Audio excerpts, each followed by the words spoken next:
Yuti ayon ko. Pero sigihan gyapon kog pasisid sa parat nga bilahan sa akong asawa. Magsige na lang miglali sa DJ Sam sa akong partner. Tungod anang di gyud niya mapugngan nga uwag ba. Tapos di siya makontento sa simple lang nga na ana DJ Sam. Kinahanglan, sisiron gyud nako siya og taman. Liban kagway si Piat kada gabi gyud na DJ Sam, sigihan ko niyag pasisid anang iyahang kanal nga hastang parata. Bata pa man gud ang akong asawa DJ Sam, siguro maupod na hinungdan. 22 anyos pa lang siya samtang ako 39 anyos na. Magpaila-ila una di ay ko. Itago na lang ko ninyo sa pangalang Edwin. Samtang akong asawa itago po nato sa pangalang Girly. Nakoy duha na ka mga asawa DJ Sam kaniadto nga naagian.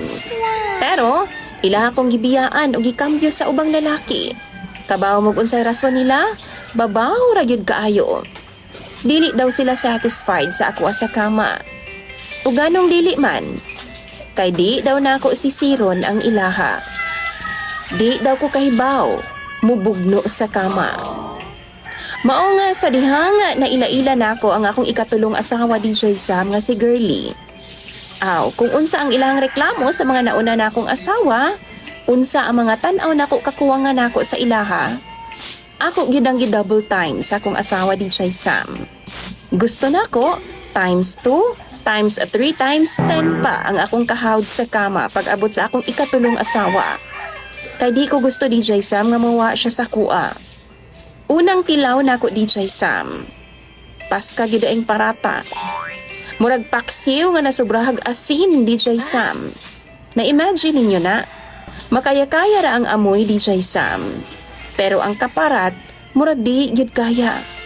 Nireklamo pa gani ko sa iyaha DJ Sam, pero ana pa nga akong partner nga si Girly. Ingon ana gyud daw na ang lasa. Problema DJ Sam kay sa gunso naman. Magsige na magsakit kadugayan ang akong kilid.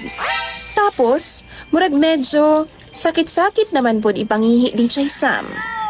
Ay ko ninyo ing nagdaot ha, kay wa ko nadaot, kay loyal ko sa ako ang partner DJ Sam. Siya ra gyud ang akong kaana-ana ug wa gyud kumitilaw sa uban. Mao to nagpa-check up ko DJ Sam. Duda na ko sa akong sakit. Ug ingon pa ang doktor na daw ko UTI DJ Sam. Gi-advisean pud ko sa doktor nga maghinay-hinay lagi daw or mas maayong likayan daw nako ang parat nga mga pagkaon. Medyo taas po DJ Sam ang count sa ako ang uric acid. Maunang magtanaw jud daw ko. Magbantay ko sa mga pagkaon nga ako ang ginakaon matag adlaw. Mao to ako pong gisultian ng akong asawa DJ Sam kalabot sa ako ang resulta sa check-up. Pero iyahang tubag na magbuwag na lang ta. Puslan man nga bawal na kagparat o magbuwag na lang ta. Mas maayo pa'y way bana kung ugaling man, di ka musisid sa akua. Love kay nako si Girly DJ Sam. Ug dili pod ko gustong mawa siya nako. Mao ganing gibuhat nako ang tanan no para magpabilin siya sa akong kiliran. Gipadayon nako ang pagsisid sa akong asawa DJ Sam. Kay mao man na ang iyang ganahan o gusto. Magtiad-tiad gud na siya sa kalami DJ Sam ugaling man magsisid nako. Lami lagi daw kaayo. Ang problema lang DJ Sam, kay bisan o gitambalan ako sa doktor, magbalik-balik man gihapon ang akong sakit. Pero problema na ako DJ Sam, kay di man pud musugot ang akong asawa og way kit-kit. Tapos akong health, kumusta man? Sige naman lang kog kaon og parat matag adlaw.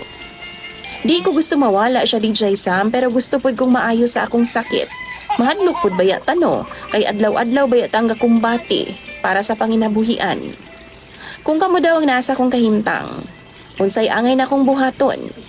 Palihog bit ang bagi daw ko ninyo sa comment section. Imong sender DJ Sam og follower, Edwin.